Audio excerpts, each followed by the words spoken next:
Hello everyone, welcome to Assert Psych, and today we're going to be talking about perception, and how perception relates to personality type, but also just thinking overall, and why it's important to understand how our perceptions can influence our judgments and decisions. Let's get into it.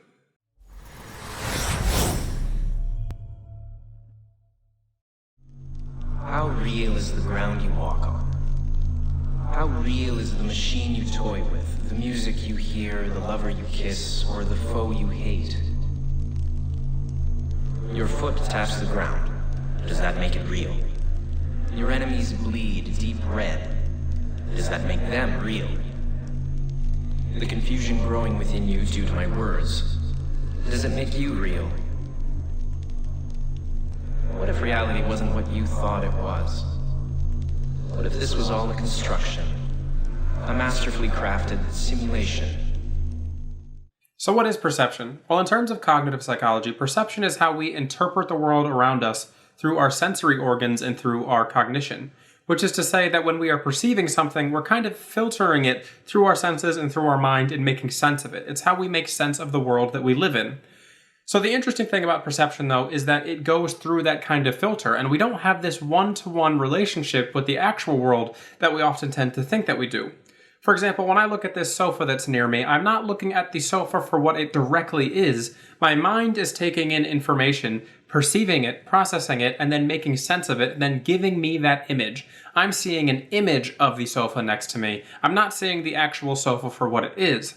And that's the important thing to remember about perception. And these types of perceptions shape our reality. We tend to view things and understand things based on how we perceive them.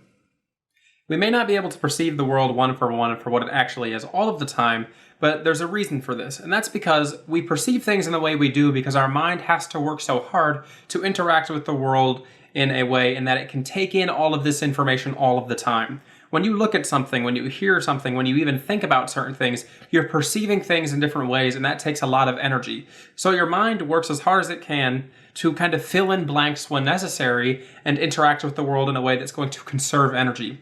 Which is, for example, why I'm able to look at the sofa over there and tell you that it's a sofa, but I'm not able to see each specific individual detail with my sensory organs like certain animals are able to that have sharper eyesight.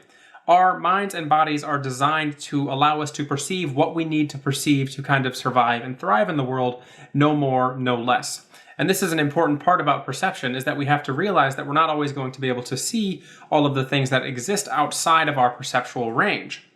This is important when you relate this to Myers-Briggs type indicator and Jungian psychology because of the intuition and sensing split. Before we get into intuition and sensing, though, I want to give you a direct example of what it is that I'm talking about. How the mind can fill in blanks of information and how we can not even realize that this is happening. So, you might not know this, but every single human in both of their eyes has a blind spot. And this blind spot is being actively filled in by our minds, so we don't even know that we have a blind spot in each of our eyes.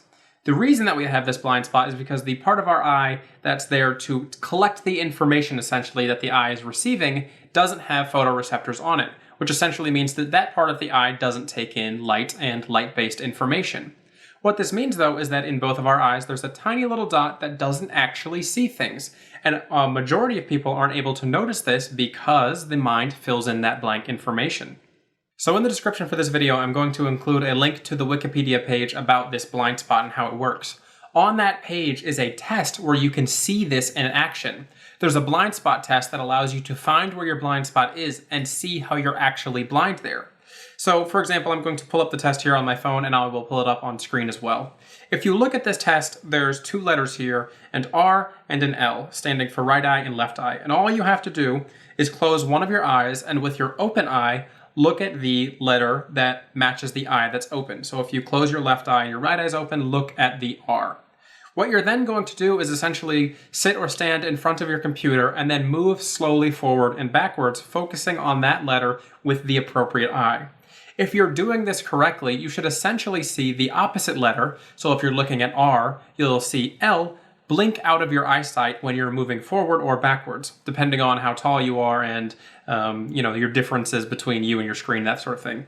Now, this is again because that blind spot is very small, and a majority of the time, your mind just fills in this blank information. But if you specifically give a small amount of stimulus to this blind spot, you're able to see and perceive this difference here. You're able to see that essentially you can't see what's in that blind spot. If you're doing this correct, you'll be able to see that letter blink out of existence. Now, this happens on a large scale in terms of human perception. We tend to lose little bits and pieces of information like this all of the time. Our mind loves to fill in blanks because it's efficient for energy use. And this is the same kind of thing that's going to be applied to perception overall, even with things like intuition and sensing in the MBTI and Jungian psychology. So how does all of this relate to personality type and Jungian psychology? Well, think of it like this. If you're an intuitive type, you can think of sensing as a blind spot in your cognition. If you're a sensing type, you can think of intuition as a blind spot in your cognition.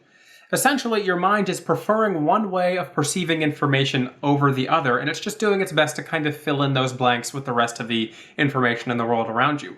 Now, we have our primary way of interacting with and perceiving information, and this is our primary way of taking in the information around us and kind of turning it into something that we can then interact with and judge on a value-based logic level like we're going to see with the thinking and feeling functions.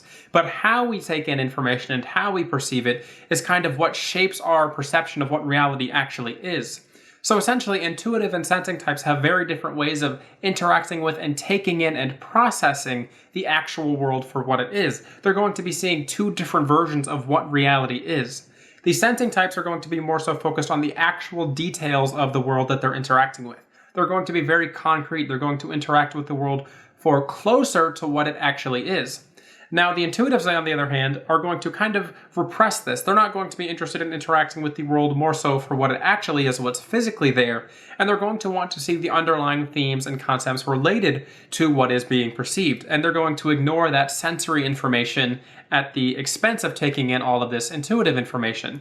And now this is going to mean that both of these types, sensing types and intuitive types, tend to have blind spots like we talked about earlier. They're not going to be able to actively perceive the other part of perception unless they actively think about it like you did with the vision test. If you put yourself in a state of mind where you're forcing yourself to attempt to perceive this other side of perception, then you can begin to see where your blind spots are. And that's the important part about sensing and intuition in MBTI and typology, is realizing that you can bring these things to conscious awareness, and it's going to take active effort to do so, but then you can begin to get a bigger picture of what actually the world is like. The level of effort it took with the blind spot test of actually kind of stopping for a minute, looking for this blind spot, and seeing if you can actually understand it, is the level of effort it's going to take to try and jump to the other side of perception in terms of Myers-Briggs sensing and intuition, which is to say that you have to actively put in this type of effort if you want to perceive the other side of things.